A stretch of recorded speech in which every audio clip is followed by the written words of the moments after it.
2 മാങ്ങ വീണ് കിട്ടിയിട്ടുണ്ട്. നേരെ അടുക്കളയിലേക്ക് പോയിട്ടോ. എന്നിട്ട് എന്താ, ആ മാങ്ങ നന്നായി കഴുകി വൃത്തിയാക്കി അതിൻ്റെ തണ്ട് തുടങ്ങുന്ന ഭാഗം ഒന്ന് കട്ട് ചെയ്തെടുക്കുക. എന്നിട്ട് അതിനെ നന്നായി കട്ട് ചെയ്തെടുത്തുല്ലോ. എന്നിട്ട് നല്ല കുനുകുനാന്ന് അരിഞ്ഞു കൊടുക്കുക കേട്ടോ. വല്ലാതെ കുനുകുനാന്ന് അരിയുന്നില്ല. എന്നിട്ട് അതിൻ്റെ ഉള്ളിലത്തെ സംഭവം ഒന്ന് കളഞ്ഞു കൊടുക്കുക. അല്ലെങ്കിൽ അത് നല്ലോണം കയക്കും. അപ്പോൾ അത് കളഞ്ഞിട്ട് അതിൻ്റെ ആ കോട്ടിങ് അടക്കം കളയണം കേട്ടോ.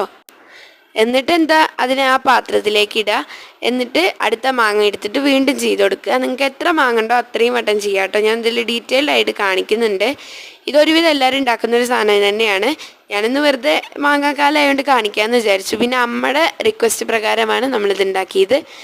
പിന്നെന്താ, നമ്മൾ ഇതിന് നേരെ ആ പാത്രത്തിലേക്ക് ഇട്ടിട്ട് കുറച്ച് സ്പൈസസ് ഒക്കെ ഇട്ട് കൊടുക്കുക. അതായത് ഉപ്പ്, മുളക്, എണ്ണ, ഓയിൽ.